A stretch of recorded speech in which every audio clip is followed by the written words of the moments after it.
pangdepensa ng bansa sa anumang banta sa seguridad.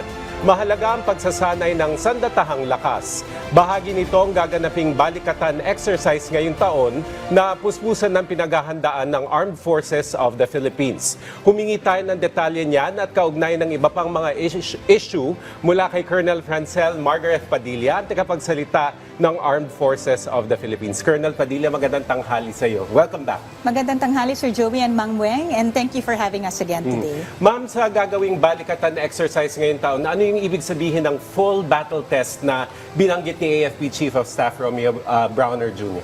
Sir, pag sinabi natin full battle test, titignan natin kung ano na yung mga nakalatag natin, kumbaga. Meron tayong techniques, tactics, and procedures na gagawin natin into fruition. We will also use itong mga equipment na kinuha na-acquire natin from our modernization programs. So, dapat kasi yan, sir, hindi naman pwedeng gamitin na lang natin siya on the day. Kailangan marunong tayo paano siya gamitin in actuality.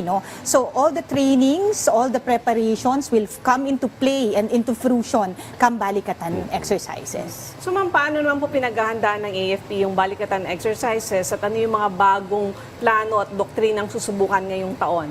So basically ma'am, this is mula nung natapos yung unang balikatan last year, nag-umpisa na uli yung transition towards planning for this year. So last year was one of the biggest and ganun din po yung ngayon. So ang tinignan natin dyan, as we have shifted yung ating organization accordingly by creating the cyber command, ito din pong ating magiging balikatan exercises will also exercise etong kinetic and non-kinetic. So other than yung physical po na equipment na meron tayo, andin din po yung ating cyber exercises. So ang pinaghandaan natin dyan, yung training, skill sets ng mga tao natin, in-upgrade po natin, and of course the acquisition of all the equipment na bago po. Ma'am, kabibisita lang ni US Defense Secretary Pete Hegseth. So paano nito napalakas yung ugnayan ng Pilipinas at ng Estados Unidos, lalo na kaugnay ng issue sa West Philippine Sea? Ito naman, sir, paulit-ulit naman yan na binabanggit ng Estados Unidos na ironclad yung kanilang suporta sa ating bansa.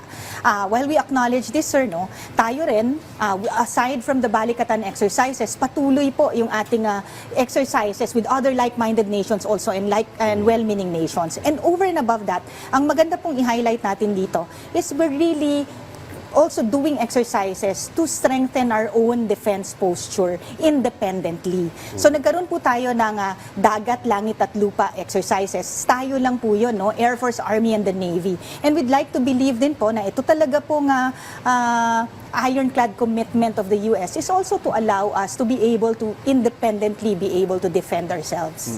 Ma'am, may nabanggit niyo yung like-minded nation. So sa balikatan this year, may participation ang Japan. Tama Yes, po ba sir. yun? Opo. As we strengthen alliances with like-minded nations and well-meaning nations, lumalawig po itong mga alliances natin. So we have recently signed the RAA with Japan in July po in 2024. And meron po tayong VFA na in the works din po with Australia and with Canada. And we're looking at with the EU din. So ma'am, sa Northern Luzon Command at sa Western Command po ay may malaking papel sa pagprotekta ng West Philippine Sea. Ano po ba yung ginagawa ng AFP ngayon para palakasin pa yung mga unit na ito? Ito naman, ma'am, lahat naman ng units natin pinapalakas natin. But this one facing the West Philippine Sea, nandiyan dyan po ang ating comprehensive archipelagic defense concept. So hindi lang po yan, but all over the Philippines as an archipelagic nation nga. So dito po, itong concept na to, cascaded by the DND to the AFP, we have come up with a comprehensive archipelagic defense operations. So that is how we would be implementing it. So nandyan po yung mga EDCA sites natin, yung ating mga facilities that are going to come into play. Our modernization projects are part of that. Kasama din po dyan yung pag-recruit natin ng more personnel to add to our number of troops and all others, trainings and lahat pa po ng nakapaloob dyan para mabuo natin itong operations na to. And over and above that, ang tawag po natin dito, in a nutshell, is tatag kapuluan. Kanina nabanggit nyo, ma'am, yung cyber exercises. So paano naman natin pinaghahandaan yung makabagong forms ng warfare gaya ng ano ba yan, cyber warfare, information warfare, at saka yung cognitive warfare. Yes or no? So, ang tinitingnan natin dyan, we are facing contemporary modern challenges. Kaya nga po yung balikatan exercises will have kinetic and non-kinetic.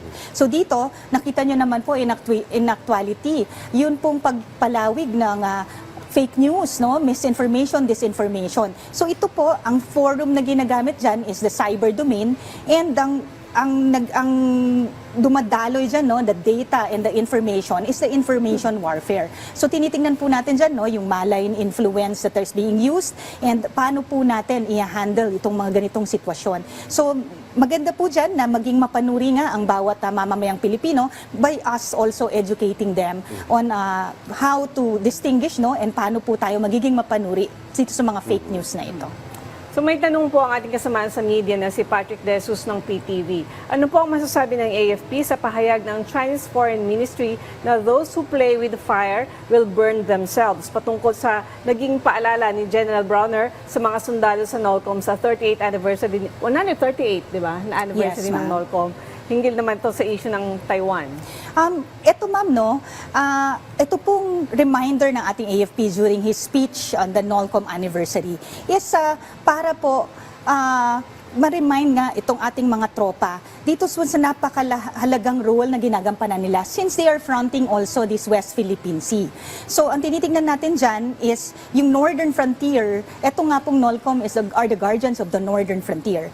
So, with that po, it is not directed to any particular nation. And eto po kasing pag-increase natin ng ating defense posture is for us to modernize, to equip ourselves in any eventuality. So hindi lang po yan din for defense but also for HADR, no, yung Humanitarian Assistance and Disaster Response. So ito po yung naging pahayag ng ating Chief of Staff, and ito po it goes out to any unit that he goes to, na lahat po kami should be very well prepared for any eventualities by having the right contingency plans that are going to be in place. Nabanggit doon sa tanong ni Patrick at saka doon sa nabanggit yung naging pahayag ni Chief of Staff, yung tungkol sa Taiwan. So ano ba yung naging ibig sabihin niya na dapat paghandaan sakaling merong mangyaring invasion Yung ng sinabi niya Chinese? kasi baka na-misquote siya doon sa sinabi niya na during the anniversary, dahil sila yung nasa pinakataas yung NOLCOM. 38th Opo. anniversary. So, Yes, ma'am. Ang maganda po kasing i-highlight po dito, the intent of the Chief of Staff is to really remind our troops na lahat po ng possibilities, we have to look into it. So more than the defense aspect, which is a given, no, na kailangan po talaga nating palawigin with, yun nga, we are having more alliances with like-minded nations, we are modernizing, we're equipping ourselves, we're training ourselves. Andi dito din po nga yung humanitarian aspect to it. So yung humanitarian aspect, sir, is the NEO na tawag natin, no, non-combatant evacuation operations. So pagka po may mangyari kung ano man. Katulad nga po nung nangyari sa Myanmar. Nakita nyo po, ang nandyan po din are the AFP assets and AFP personnel who are specialized to conduct these operations. But we do not do it alone. We are in tandem po with, ito sa Myanmar, with DOH, and we are the umbrella of OCD. So dito rin po, in anything that will transpire in the Northern Frontier po, it will also be a fusion of efforts from different agencies, kung ano man po yung situation that we will need to respond to. So kung sakaling nga magkaroon ng crisis dyan sa Taiwan, paano po yung, meron na bang konkretong plano para pakilusin yung AFP para protektahan o sagipin yung mga OFWs doon? Yes, ma'am, no, as while we do not disclose operational details, rest assured po that we have the proper contingency plans that are in place in any eventuality. Maraming salamat po sa pagsama ninyo sa amin, Colonel Francel Padilla, tagapagsalita ng Armed Forces of the Philippines. Thank you, Maraming ma'am. Thank you, salamat ma'am. po.